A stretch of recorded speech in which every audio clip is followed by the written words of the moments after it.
Welcome back to another video.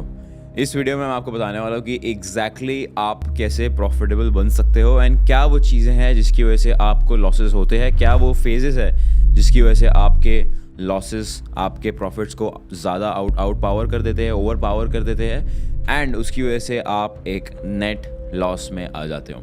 अब आपको पता होगा कि कोई भी दुनिया का कितना भी अच्छा ट्रेडर हो, हर एक इंसान के विनिंग स्ट्रीक्स होते हैं और लूजिंग स्ट्रीक्स होती है। तो जब भी आप विनिंग स्ट्रीक में होते हो तो आपका चार्ट ऊपर जा रहा होता है एंड जब भी आप लूजिंग स्ट्रीक में आते हो तो आपका चार्ट वापस नीचे आता है। बट व्हाट इज़ इंपॉर्टेंट इस कि जब आप लॉस करते हो, जब आपका अकाउंट इक्विटी नीचे आता है तो वो कितना नीचे आता है, और जब आपका अकाउंट ऊपर जाता है तो वो कितना ऊपर जाता है। एंड दिस इज़ वाई आपको बहुत जानना ज़रूरी है कि जब आपका लूजिंग फेज़ आता है तो आप क्यों लूज़ करते हो एंड आप क्या मिस्टेक्स करते हो। एंड अगर आपने वो मिस्टेक्स आइडेंटिफाई कर ली, वो मिस्टेक्स को ठीक कर लिया, तो आपका chances of becoming a profitable trader जो है बहुत ज़्यादा बढ़ जाता है। एंड इसलिए आज इस वीडियो में मैं आपको बताने वाला हूँ सबसे ज़्यादा इंपॉर्टेंट चीज़ जो आपकी प्रॉफिटेबिलिटी को अफेक्ट करती है। एंड इस चीज़ को अगर आपने ढंग से कर लिया, अच्छे से कर लिया, तो आपके chances of becoming profitable will become very very high. क्योंकि हर इंसान को ट्रेडिंग करना आसान लगता है जब मार्केट्स ट्रेंडिंग होती है, बट जब मार्केट्स थोड़ा सा पुल बैक देती है, जब मार्केट्स थोड़ा सा काउंटर ट्रेंड मूव देती है, तब बहुत सारे लोग जो है कंफ्यूज हो जाते हैं। उन्हें समझ में नहीं आता है कि मुझे क्या करना है, स्ट्रक्चर कैसे रीड करना है, लिक्विडिटी कैसे रीड करनी है। एंड उस समय अगर आपने लिक्विडिटी और स्ट्रक्चर को अच्छे से रीड कर लिया और अच्छे से एनालिसिस कर लिया, तो बहुत हाई चांसेस है दैट आप गलत ट्रेड्स में नहीं घुसोगे, आप गलत ट्रेड्स नहीं लोगे एंड जिसकी वजह से जो आपका लूजिंग स्ट्रीक है वो कम हो जाएगा, जिसकी वजह से आपके लॉसेज है वो कम हो जाएंगे। एंड मैं आपको बताने वाला हूँ कि exactly what you are suppose to avoid. तो आ जाते हैं चार्ट्स पे। जैसा कि आप मेरी स्क्रीन पर देख रहे होगे, मैंने गोल्ड का चार्ट खोला हुआ है। अब अगर आप जहाँ तक आप चार्ट देख रहे हो तो यहाँ पे बहुत क्लियर अप ट्रेंड दिख रहा है आपको, राइट। यहाँ से price continuously higher high, higher low, higher high and higher lows बनाता जा रहा है।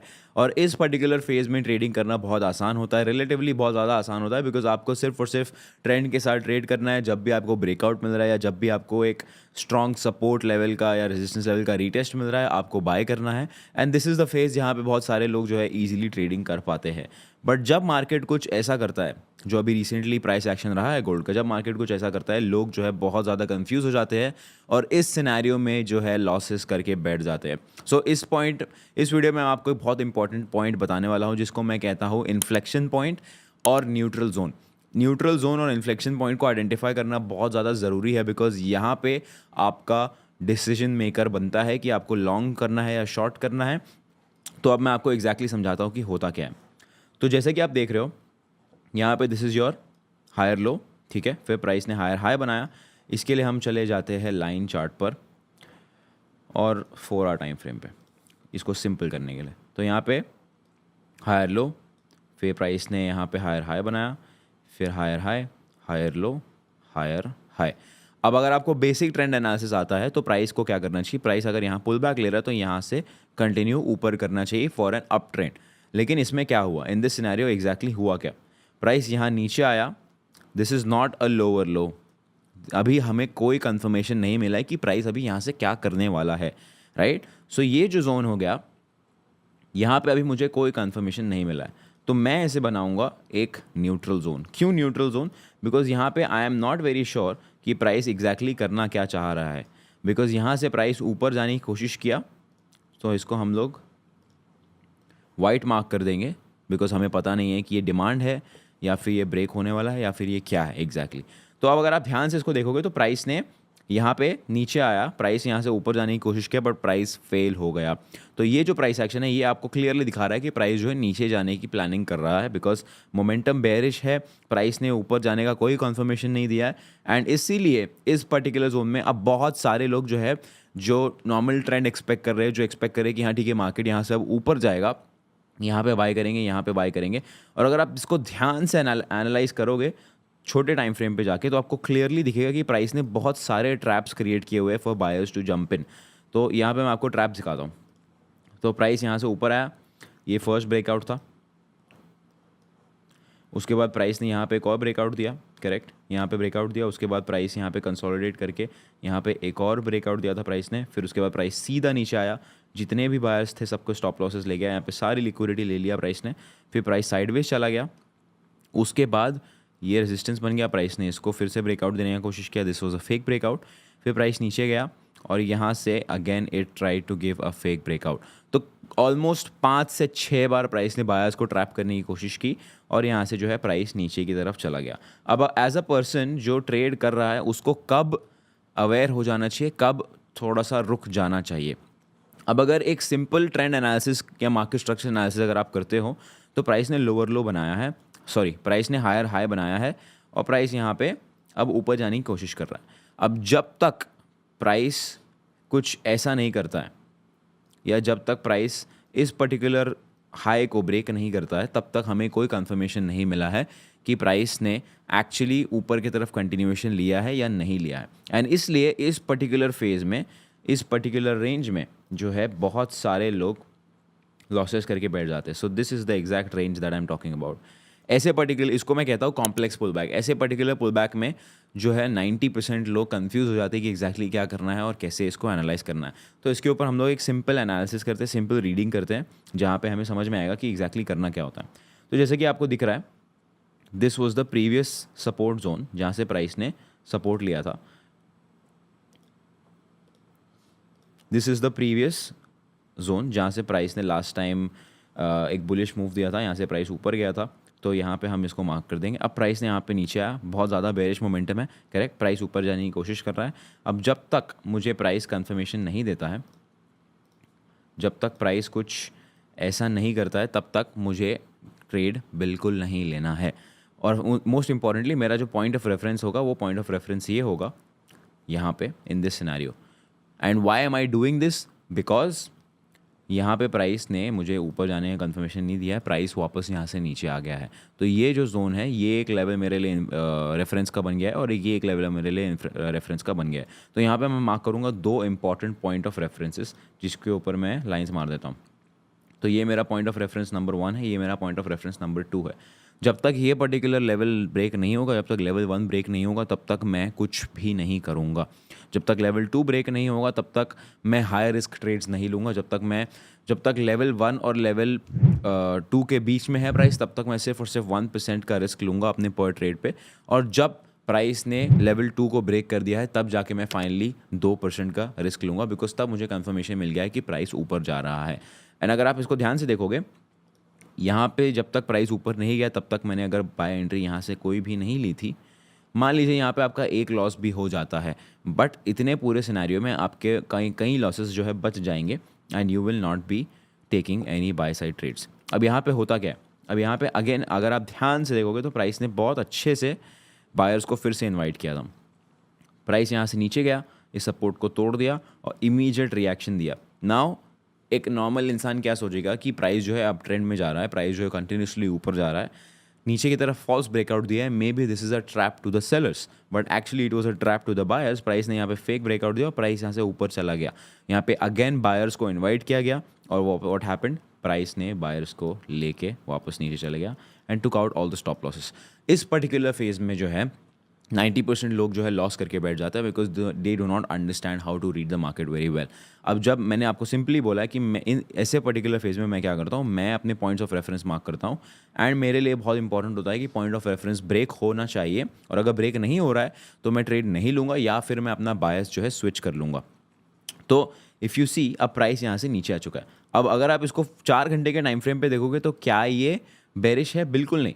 4 घंटे के टाइम फ्रेम पे ये जो है अभी भी एक बुलिश स्ट्रक्चर में है।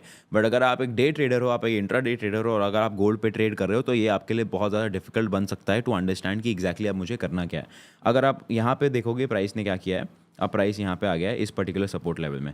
अब अगर आप इसको 1 आवर टाइम फ्रेम पे जाके देखोगे, so now this is my reference point number 1 and this is my reference point number 2। क्यों? बिकॉज प्राइस ने यहाँ पे स्ट्रक्चर ब्रेक किया था। ये बन गया है मेरा हायर लो, ये बन गया फिर मेरा लोअर लो और ये बन गया मेरा लोअर हाई। अब जब तक ये स्ट्रक्चर ब्रेक नहीं होता है, अब फिर से once again this becomes a neutral zone for me. Neutral zone in what sense, मैं आपको समझाता हूँ।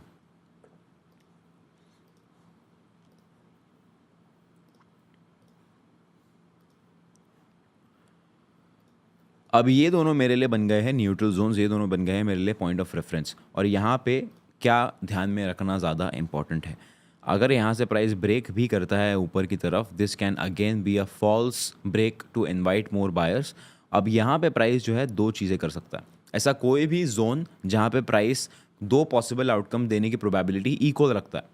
एक डिमांड क्या होता है, एक सपोर्ट रीजन क्या होता है। एक सपोर्ट रीजन ऐसा रीजन होता है जहाँ पे प्राइस जो है ऊपर जाने की प्रोबेबिलिटी ज़्यादा रखता है। कोई भी जोन 100% कंफर्म नहीं होता है, of course there is nothing 100% in the market, लेकिन एक सपोर्ट जोन को, एक सपोर्ट जोन क्या एक सपोर्ट जोन को सपोर्ट बनाता है, द फैक्ट दैट उस पर्टिकुलर जोन पे there is a higher probability of the price going up.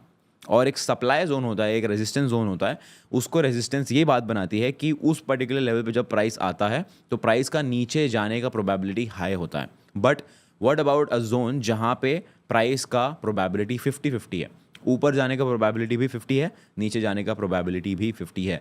वहाँ पे हमें बहुत ज़्यादा केयरफुल होना है और उससे हम कहेंगे न्यूट्रल जोन या इन्फ्लेक्शन जोन। क्योंकि यहाँ से दो आउटकम्स है, या तो प्राइस नीचे जा सकता है या तो प्राइस ऊपर जाके पुल बैक लेके वापस कंटिन्यू कर सकता है। और इस पर्टिकुलर फेज में अगर आपने अपने आप को कंट्रोल कर लिया, अपने लॉसेस को कंट्रोल कर लिया, trust me you will become a profitable trader in no time. Because ऐसे ही फेजेस होते हैं जहाँ पे लोग मिस्टेक्स करते हैं, जहाँ पे लोग हर चीज़ सही कर रहे होते हैं, हर अपना स्टॉप लॉस मैनेज कर रहे होते हैं, अपना रिस्क मैनेज कर रहे होते हैं, अपनी साइकोलॉजी को मेंटेन कर रहे होते हैं, अपना प्लान फॉलो कर रहे होते हैं, but because of the market conditions और because of improper price reading यहाँ पे जो है लोग लॉसेस करके बैठ जाते हैं। तो यहाँ पे हमें करना क्या है एग्जैक्टली? तो अब अगर मान लीजिए अगले हफ्ते मुझे गोल्ड का ट्रेड लेना है, तो currently today is Saturday, and अगर मान लीजिए मुझे गोल्ड का ट्रेड लेना है एंड मुझे प्राइस को ऊपर जाते हुए देखना है, मुझे बाय करना है, तो सबसे पहली चीज़ इस पर्टिकुलर रेंज में मैं बाय करना सेफ कंसिडर करूंगा। बट फिर भी जब तक प्राइस इस पर्टिकुलर लेवल और इस पर्टिकुलर लेवल के बीच में है तब तक मैं 1% रिस्क पर ट्रेड ही लूँगा। सो दैट बिकॉज यहाँ पे अभी मुझे क्लैरिटी नहीं है, यहाँ पे अभी मुझे कन्फ्यूजन है कि प्राइस एग्जैक्टली क्या कर सकता है। तो इसलिए यहाँ पे जो है मेरा रिस्क आ जाएगा 1% पर ट्रेड।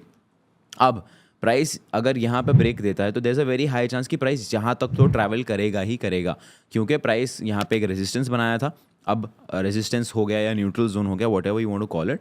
अब अगर प्राइस यहाँ पे आएगा तो यहाँ पे देयर इज़ अ पॉसिबिलिटी कि प्राइस यहाँ से कंटिन्यू नीचे जाएगा या प्राइस यहाँ से ब्रेकआउट देके कंटिन्यूसली ऊपर की तरफ जाएगा। But there is a very high chance कि प्राइस जो है अगर इस जोन को ब्रेक करता है तो यहाँ तक तो ट्रैवल करेगा ही करेगा। तो ये जो रेंज हो गई, ये रेंज हो गई मेरे लिए ट्रेडिंग रेंज। अब मान लीजिए प्राइस यहीं पे स्टक होता है तो मुझे कुछ भी नहीं करना है, तो मुझे कोई भी ट्रेड नहीं लेना है। अगर प्राइस इस सपोर्ट को ब्रेक करता है तो अगेन डाउन ट्रेंड का कंफर्मेशन मुझे मिल जाएगा and to the next support level I can continue my trade. For example यहाँ पे अगला सपोर्ट लेवल है एट दिस पर्टिकुलर लेवल,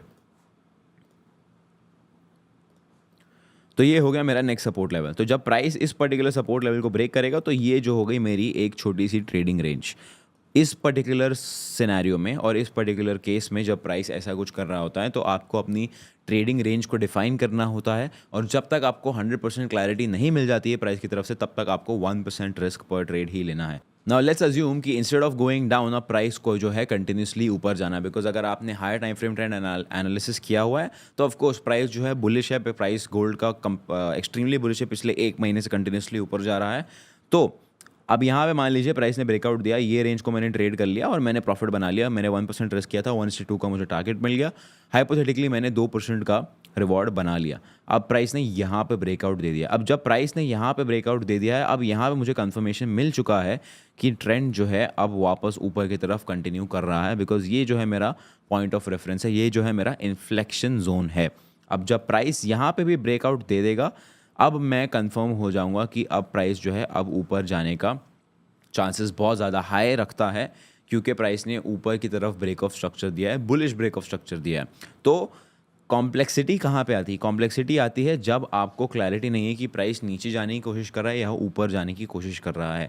तो इसलिए इसको 2 स्टेप्स में एकदम सिंपली मैंने आपके लिए ब्रेक डाउन किया हुआ है। सबसे पहले mark down your trading ranges, कौन सी रेंज आप कंफर्टेबली ट्रेड कर सकते हो, वो ट्रेडिंग रेंज मार्क करना बहुत ज़्यादा इंपॉर्टेंट है, सो दैट आप कॉम्प्लेक्स पुल बैक में भी मार्केट पे पैसा कमा सको।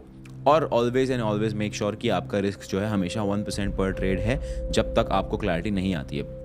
दूसरी चीज़ ये है कि आपको अपनी इन्फ्लेक्शन जोन्स को मार्क करना है, अपने जोन्स को मार्क करना है जहाँ पे प्राइस दोनों चीज़ें करने की पॉसिबिलिटी रखता है।